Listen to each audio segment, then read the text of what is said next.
Olá pessoal! Bom, sejam bem-vindos a mais um vídeo aqui do meu canal. Para quem não me conhece, meu nome é Laíssana e eu criei esse canal para contar a minha experiência enquanto Mormon, enquanto membro da Igreja de Jesus Cristo dos Santos dos Últimos Dias e como é a minha vida hoje, pós-mormonismo, tá? Uma vida muito mais leve, muito mais autêntica, muito mais feliz. E hoje eu vou abrir, na verdade, eu recebi um pedido de uma das meninas que me seguem no meu canal, pedindo para que eu pudesse ler a história dela. Então é uma grande honra, me sinto assim completamente lisonjeada e também sinto o peso da responsabilidade que é estar aqui contando a história, né? Eu tenho muito respeito por cada cidadão, cada pessoa, principalmente pelas pessoas que ainda estão na igreja, pelas pessoas que têm membros queridos, né? Membros da família que ainda fazem parte da igreja. Então, assim, todo o meu respeito. Eu peço desculpas de antemão se por um acaso, quando eu for dar a minha opinião, que é só minha opinião, tá, gente? Ninguém tem que concordar com a minha opinião e tá tudo bem, sabe? Cada um pensa de uma maneira, o importante é a gente se respeitar e se amar, tá bom? Então, eu vou ler a história dela, tá? Eu vou ter que ler aqui no notebook. Eu espero que fique ok pra vocês, porque eu vou ficar olhando pra baixo por um tempo. E depois eu vou fazer alguns comentários, tá ok? Então, vou começar aqui. Ela me mandou um e-mail pedindo para que fosse anônimo, né? Para que eu não citasse o nome dela, então eu vou respeitá-la. Olá, tudo bem? Espero que sim. Estou aqui hoje anonimamente para contar um pouco da minha experiência na Igreja Mórmon. Primeiramente, quero deixar bem claro, continuo acreditando em Deus e em seu Filho Jesus Cristo. Eu me batizei há 6 anos atrás. Eu realmente estava orando e buscando ajuda espiritual na época, pois eu estava enfrentando muitos problemas. Não posso negar que antes de eu me batizar, os membros me deram apoio e me receberam muito bem. Eu me sentia bem, estava aprendendo coisas novas e me aproximando de Deus. Eu tinha 18 anos e recebi as palestras e me batizei. Tudo ali parecia perfeito. Alguns meses depois, conheci um rapaz encantador, que hoje é o meu esposo. Durante um ano de membro, eu estava muito feliz lá. Fiz amizades que achava que seriam para sempre, por toda a eternidade, como eles ensinam. Eu confiava nas pessoas da igreja, e por todos falarem que a igreja era de Cristo, eu pensei que podia confiar naquelas pessoas. Meu namorado foi convocado a servir uma missão por 2 anos. Isso era novo para mim, mas eu o amava e recebi esperar ele durante a missão. E a partir daí, a minha vida virou um verdadeiro inferno. Os membros queriam que eu fosse perfeita. Eles falavam que se meu espiritual não estivesse à altura de um elder, quando ele chegasse, ele simplesmente não ia me querer mais. Quando eu e ele começamos a namorar, pessoas da igreja vieram me falar mal da família do meu esposo, sendo que sabemos que nenhuma família é perfeita. Porém, a família do meu esposo é muito unida. Os pais lutam pelos filhos e não medem esforços para ajudá-los. São ótimas pessoas e cada um deles tem um coração enorme, admirável. Alguns líderes me mandavam conhecer outras pessoas, porque o meu namorado ia para a missão e a missão ia mudar ele, e talvez ele não me quisesse mais. Quando ele partiu, eu sofri muito, não vou negar, e então foquei em trabalhar e estudar. Eu até ia à igreja e fazia tudo o que eles mandavam, e eu tentava ser perfeita. Então começaram os julgamentos. Começaram a inventar que eu estava traindo o meu namorado. E começaram a falar de mim pelos corredores. A família do meu esposo ficou furiosa. Eu não tiro a razão de seu pai e da sua mãe, que estava ali somente para defender o filho deles. Então, eu fui resolver as coisas e me expus. Pedi perdão e desculpas sem ter feito nada, porque eu estava ali lutando pela minha vida com o meu futuro esposo. Bom, graças a Deus as verdades apareceram. E hoje eu tenho um bom relacionamento com a família do meu esposo, que também é a minha família. Por eu ter batizado aos 18 anos, muitos me julgavam. Uma pessoa falou para mim que se meu esposo chegasse, eu tinha que me casar o mais rápido possível. Sabe por quê? Ela me disse que eu não tinha calcinha de cadeado. Bom, para bom entendedor, eu ia provocar eu ia ter relações sexuais antes de me casar. Eu engoli o sapo e continuei ali parada sem resposta. Bom, eu me casei virgem e eu tive esse ensinamento dentro da minha casa. Se hoje eu sou uma pessoa honesta, é porque meus pais me ensinaram. E a escolha de casar virgem foi minha. Porque mesmo não conhecendo a igreja antes, eu já me guardava por escolha própria. Enfim, eu ia para a igreja para buscar paz e eu não encontrava mais. É muita hipocrisia lá dentro. Eu me senti excluída e também muito julgada. Então, o meu copo de paciência se encheu e transbordou. Hoje, eu não tenho a mínima vontade de voltar lá e conviver com as pessoas que me julgaram, me decepcionaram e que se diziam amigos e que gostavam de mim, mas na primeira oportunidade me traíram.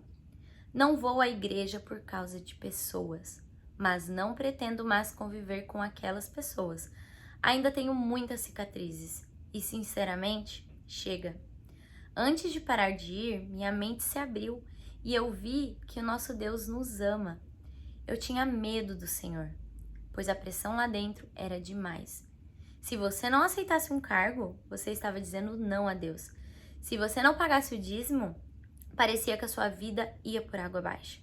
Sem contar que você não podia ter chamado e não podia entrar no templo sem pagar o dízimo todos os meses. Triste, porque o templo é a casa de Deus. Eu até hoje tenho sentimentos tristes pelo que eu passei lá dentro. Hoje é muito difícil para mim confiar em outras pessoas. E eu tenho certeza que elas não fazem ideia do mal que fizeram para mim. Elas estão lá com seus cargos altos, na liderança da igreja, servindo a Deus, indo ao templo e sendo o santo dos últimos dias. A igreja fala tanto de amor ao próximo e é uma pena que isso não seja praticado. Enfim, eu resumi minha história. Tem muitas outras coisas que passei lá dentro. Lá eu conheci o pior do ser humano. Lá você vale o seu dinheiro, não a sua fé. Quem está lá e está feliz, continue.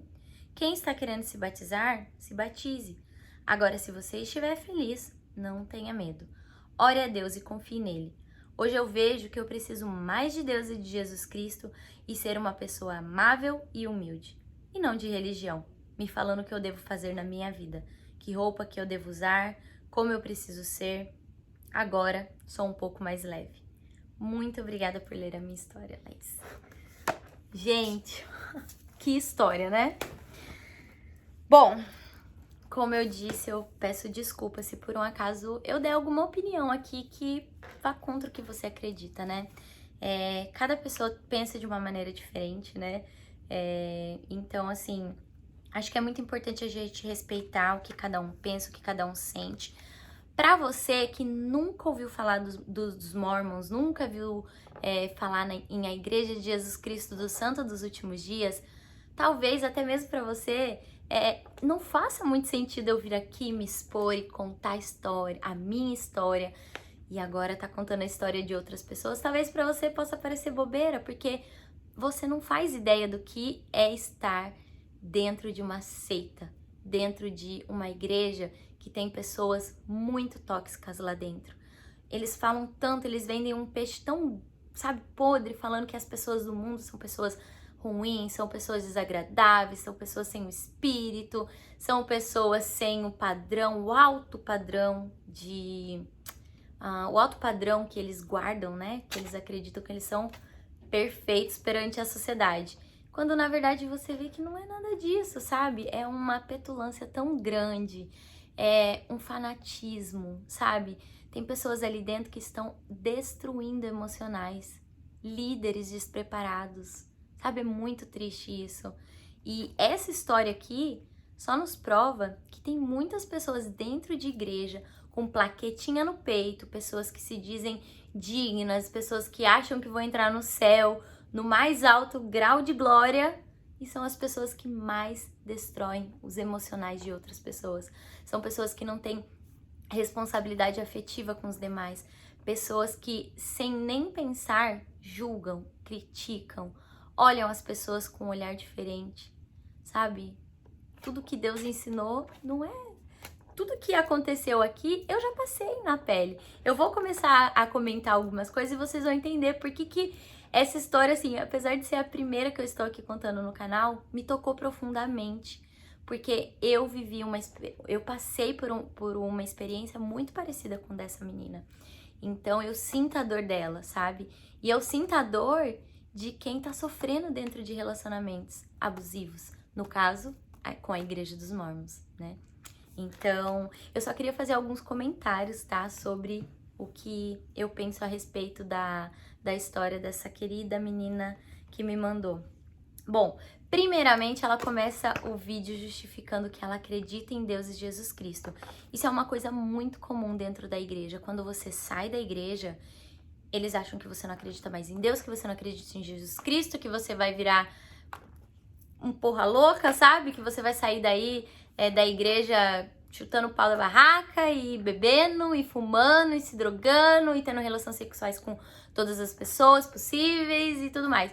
Então, que triste isso, né? Pessoas que estão ali dentro da igreja, estão aprendendo sobre Deus e Jesus Cristo, e quando você vira as costas da igreja, você para de seguir o currículo Mormon, você é taxado como uma pessoa que não acredita mais em Deus, que soltou a barra de ferro, que não tem mais padrões e morais elevados, quando na verdade não. É totalmente o contrário. Eu falo isso por experiência própria, porque a minha vida era muito feliz antes de eu entrar na igreja. Não que ela não tenha sido enquanto eu fui mormon, mas quando eu saí de lá, a minha vida se tornou muito mais feliz. Eu aprendi a ser uma pessoa sem julgamento. Eu aprendi a ser uma pessoa que se preocupa com o relacionamento que eu tenho com Deus, com as outras pessoas. Coisa que, enquanto eu tava lá dentro da igreja, eu não me preocupava. Eu tava mais preocupada em julgar os irmãos, né? Então, ela comentou aqui que no começo, né, quando ela era uma pesquisadora, é assim que eles chamam as pessoas que estão conhecendo a igreja, chamam eles de pesquisadores. Então, como ela estava conhecendo a igreja, assim como todas as pessoas que estão conhecendo a Igreja dos Mormons, elas são muito bem acolhidas, elas são muito bem recebidas, elas recebem atenção, carinho, dedicação, amor, e tem muitas pessoas que são pegas por isso, sabe? Porque, sei lá, às vezes dentro de casa não tem esse carinho, esse cuidado, essa atenção. Então, quando você tá conhecendo a igreja, naturalmente todas as pessoas, parece que todos os olhos se viram ao seu favor, sabe? É todo mundo, oi, você tá bem, você precisa de ajuda, é isso e aquilo. E quando você vira as costas, quando você simplesmente não quer mais fazer parte da igreja, você é uma pessoa horrível. Então eu acho que isso daqui é uma dica pra você que ainda é mormon, que está na igreja. Acolha as pessoas que saíram, acolha as pessoas que têm uma posição diferente da sua, sabe? Elas não deixaram de existir. Elas são pessoas boas, sabe? E talvez elas vão atingir o mais alto potencial que ali dentro elas não colocavam em prática, sabe? Então, isso é uma coisa muito triste. Quando você sai da igreja, você simplesmente é criticado, você é muito mais julgado do que quando você tá ali dentro, né? Isso é uma coisa muito triste. Não façam isso com as pessoas. Não façam. Geralmente o que acontece? Principalmente assim, quando sai um ou outro, né? A mãe sai e o pai fica. A mãe é vista como a pessoa errada. O pai que ficou é o coitadinho, é o pobrezinho. É sempre assim, né? Não deveria ser assim. Enfim. Ela contou na história sobre quando ela tava esperando o missionário dela, né? Eu também esperei meu ex, que também foi missionário, e realmente existe uma pressão psicológica muito grande. Você tem que estar preparada, você tem que ler o livro de Mormon, você tem que aceitar todos os chamados, você tem que ser digna para receber esse namorado que vai voltar, um homem digno, cheio da luz, do Espírito Santo. Então você fica assim, nossa, eu ficava atordoada, porque eu falava, gente, eu sei que eu preciso estar preparada, mas assim, eu me acho uma pessoa do bem, eu me sinto uma pessoa boa, sabe? O que mais eu tenho que fazer? E a gente já tem tantas outras coisas, né, rotineira pra fazer, estudar e trabalhar e, enfim. E você ainda tem que se dedicar horas lendo, estudando, meditando, mas só os manuais, viu? Só as coisas que eles apresentam pra você dentro da igreja, nada fora da igreja. Enfim, a hipocrisia, né? Mas acontece uma pressão psicológica muito grande. tanto para as meninas que estão esperando, os meninos que vão para missão, quanto para os jovens que são que sofrem uma pressão psicológica para irem para missão. Eu lembro do meu ex, ele sofreu uma paralisia facial de tanta pressão. Na época ele nem queria ir pra missão, mas ele acabou se precipitando, preencheu todos os formulários pra ir pra missão, foi pra missão, sem querer ir, sabe? Então, assim, rola uma pressão psicológica muito grande. Se você tá na igreja e você tá sendo essa pessoa que tá fazendo pressão psicológica pra um jovem, pra um adolescente, sabe? Pra quê? Deixa ele escolher as coisas que ele quer pra vida dele, sabe? Tem tantas pessoas inúmeras pessoas que nem conhecem a igreja, que nunca pensaram em fazer missão e são muito mais felizes, tem o emocional muito mais preparado, muito mais, sabe, nesses 2 anos, ao invés deles passarem por esses 2 anos sofrido, que passa fome, é humilhado, sabe, só fica ali, ó, com aquele cabresto, prestando atenção nas coisas que a igreja ensina. São pessoas que vão para a faculdade, pessoas que estão desempenhando outras funções, estão conhecendo o mercado de trabalho, sabe? Então, assim, a vida, para quem não sofre essa pressão psicológica de ir para a missão ou de quem ficou para apoiar, a vida é muito mais leve, é assim que deveria ser, sempre. Na história, ela contou que ela sempre estava em busca da perfeição. E hoje eu faço terapia. E eu acho que é uma coisa que todos nós deveríamos fazer. Terapia é realmente vida. É libertador, você se conhece, você aprende a se respeitar, aprende a lidar com as situações que a vida nos traz, né, no dia a dia. E um dos maiores índices de pessoas que estão com depressão são pessoas que buscam ser perfeitas.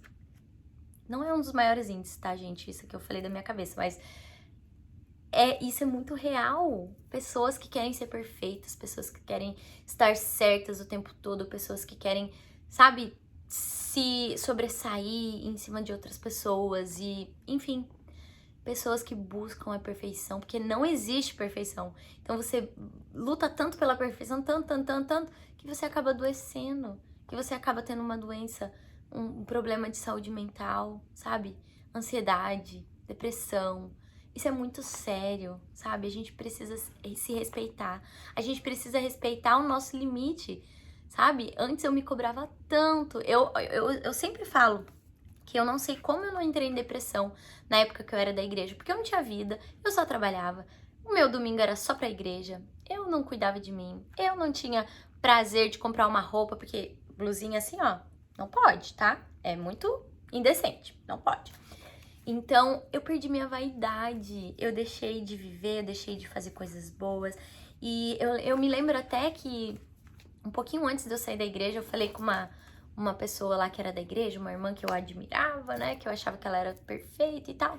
Eu falei, ai, como você dá conta? Eu não dou conta de fazer tudo, eu não consigo, são muitas coisas para serem feitas. Sabe, eu preciso cuidar da minha casa, eu preciso cuidar do meu marido, eu preciso cuidar das contas, eu preciso me planejar, eu preciso ir pro templo, eu preciso dar aula, eu preciso ser uma esposa digna, eu preciso pagar o dízimo, eu preciso dar almoço pros missionários, Gente, é muita coisa, sabe? Então, quanto mais você se cobra, pior é pro seu emocional, sabe? A gente tem que levar a vida mais leve, sabe? Se permitir errar, se permitir sentir as dores de um dia que não tá legal. Às vezes tem dia que não tem motivo nenhum, a gente não acorda bem. E tá tudo bem, sabe? Tá tudo bem. No outro dia acorda, coloca sua melhor roupa, vai, veste seu melhor sorriso, vai ser feliz, sabe? A vida tem que ser leve.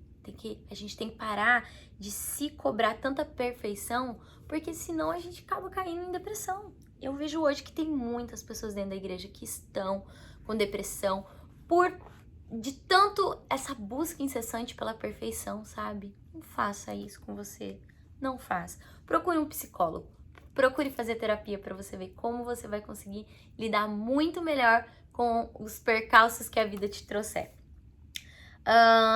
O comentário de uma irmã pra essa mocinha falando que ela tinha calcinha de ouro, que ela não tinha calcinha de ouro. Ela tava, na verdade, fazendo um comparativo dessa jovem de 18 anos, que era virgem, por sinal, que é uma coisa muito rara nos dias de hoje, tá? E ela tava comparando essa jovem com outras jovens. Por quê? As mormons, né, que nasceram na igreja, tudo no padrão, e nananana, elas são vistas como perfeitas.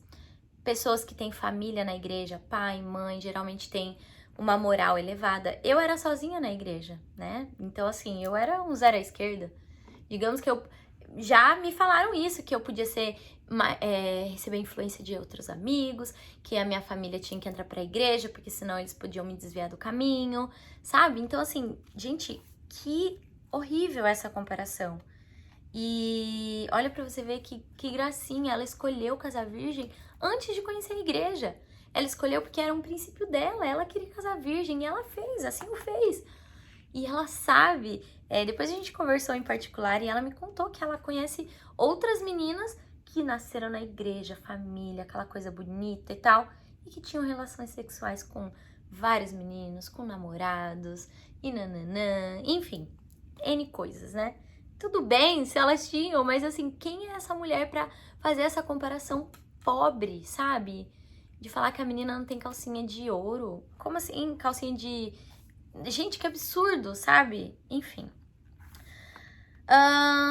Os mormons deveriam ser um exemplo. E muitas das vezes eles acabam julgando quem tá fora da igreja. E isso é uma coisa que me revolta muito. Ela me falou que, na história ela contou, né, que ela ia pra igreja pra buscar paz, mas tudo que ela não encontrava era paz. E eu, assim, assim como ela, também sentia isso, né? A gente vai pra igreja pra sentir a presença de Deus, pra estar em comunhão com outras pessoas, e por muitas vezes eu não sentia paz lá dentro. Incrível isso, né? Bom, ela contou que depois que ela saiu da igreja, a mente dela se abriu, que ela tinha medo de Deus. Eu também morria de medo de Deus. Eu tinha muito medo de Deus, que Deus ia me culpar, que Deus ia me julgar, que por eu não estar indo pra igreja, que Deus ia deixar de me abençoar. Se eu saísse sem o garment, né, que é aquela roupinha sagrada, que na verdade é uma roupa secreta, vocês podem colocar no Google que vocês vão ver a roupa. Uma roupa íntima que os membros da igreja, depois que passam no templo, utilizam. E eu também tinha medo eu não usava, né, blusinha assim, ó, jamais. Aqui, ó, nunca. Era daqui pra baixo. Hoje eu acho que eu tenho até trauma dessas blusinhas, tanto que eu não gosto de usar blusinha aqui mais, porque antes eu era proibida, né, eu não podia mostrar meu ombro, imagina, eu não podia mostrar aqui o colo do meu seio, não podia nada. Inclusive nem pra ir pra praia, piscina, você pode usar biquíni. É maiô, porque você tem que cobrir o seu ventre. Gente, é umas coisas meio loucas, mas... Enfim, eu também compartilho desse sentimento, que eu tinha medo de Deus. Que triste, gente, que triste você ter medo de Deus. Deus é um Deus de amor, Deus é misericordioso, Deus nos ama como nós somos, Deus nos quer felizes. Ele não quer que a gente sinta medo dele. E por muito tempo eu senti também. Compartilho desse sentimento, infelizmente. Mas graças a Deus, sem medo mais. Deus é incrível, eu sinto a presença dele, não só diariamente, não só no momento que eu tô conversando com ele, mas em pequenas coisas. Quando eu olho pro céu, quando eu vejo um verde na rua, sei lá, qualquer coisa. Quando eu olho pro rostinho de uma criança e a criança tá sorrindo, eu vejo Deus nessas pequenas coisas. E hoje eu consigo entender o tamanho do amor de Deus por mim e pelas outras pessoas. Pessoas que estão dentro de igreja e pessoas que estão fora. Deus ama a gente da mesma maneira. Deus não faz acepção de pessoas, os mormons fazem. Ela comentou sobre o princípio do dízimo, né? Que se ela não pagasse o dízimo, ela não poderia entrar no templo. Isso é um assunto que me choca bastante, porque essa questão do templo mormon, que eles consideram como um lugar sagrado, né? Mas na verdade é um lugar secreto que, se você não está nos padrões e não tem os padrões elevadíssimos que eles requerem, você não pode entrar no templo. Só que, se você tiver sem falar com seu pai, com a sua mãe, se você tiver cometido um pecado, adultério, quebrado a lei da castidade, bebido, fumado, feito qualquer coisa, você pode entrar no templo. Mas não paga o dízimo pra você ver. Você não entra na casa do Senhor. Enfim, é hipocrisia, né? Cara, hoje eu fico pensando assim, como eu pude cair nessa ladainha, sabe? Como eu não percebia esse tipo de coisa. Eu via tanta gente ali dentro sabe, sabe, todo bem vestido, falando bonito, dando lição de moral, e não falava com a mãe. Com a mãe, uma senhora, tava com um câncer gravíssimo, mas tava lá, ó, todo topetudo, sabe? Como assim? Pra entrar na casa de Deus, que é o templo, né, que eles consideram, tudo bem você não falar com seu pai e com sua mãe. Agora, se você não pagar o dízimo, aí você não pode entrar. Isso é dignidade? Você acha que Deus faz acepção de pessoas? Então quer dizer que se eu não consigo pagar meu dízimo, eu não posso entrar no templo? Não, infelizmente não. E só pra finalizar, eu sei que eu já me estendi 25 minutos, meu Deus do céu. A pessoa não tem limite, quem tem limite é o município, né? Mas só pra finalizar, ela falou uma frase que eu gostei muito, que lá dentro da igreja, você vale o dinheiro, não a fé que você tem. Eu espero que essa história tenha tocado vocês, tenha ajudado com alguma coisa. Peço desculpa se eu falei alguma coisa que chateou vocês, mas é só uma história para reforçar o quanto tem pessoas lá dentro que estão acabando com emocionais, destruindo fé, destruindo a felicidade, a leveza que habita dentro de nós. Isso é muito triste. Eu espero que vocês consigam sentir a presença e o amor de Deus dentro da igreja, fora da igreja, na sua casa, com seu amigo. E cuidado com o que você vai falar para outra pessoa, cuidado com os olhares julgadores, cuidado, porque nós precisamos ter sim responsabilidade emocional com outras pessoas, sabe? Tipo, o mundo já tem crítico demais, por que nós vamos também? Deixa, sabe? Críticas, elas têm que ser dadas, mas quando elas são para ser construtivas. Se for para ser negativo, se não é da sua alçada, não faça isso. Simplesmente não faça. Eu tenho certeza que você vai levar uma vida mais leve e você vai ter responsabilidade emocional com outras pessoas. É isso, pessoal. Muito obrigada. Querida que me mandou sua história, muito obrigada. Eu agradeço do fundo do meu coração pela sua confiança. Eu me sinto assim, me sinto até, como que eu posso dizer? É uma responsabilidade, é um peso muito grande vir aqui contar a história de alguém e comentar sobre a minha opinião. Então eu espero que que eu tenha conseguido passar a mensagem que você gostaria através desse relato, da sua experiência, e eu espero que você tenha uma vida muito feliz, livre, leve, solta, sem julgamento. E o Deus é amor, e eu tenho certeza que Ele tá muito feliz com você, por você ter perdido todo esse medo, toda essa culpa, e eu tenho certeza que hoje você é uma pessoa muito mais feliz, muito mais leve, e é assim que Deus quer que eu e que você, que todos nós estejamos felizes. Um super beijo, obrigada por estarem aqui, até o próximo vídeo.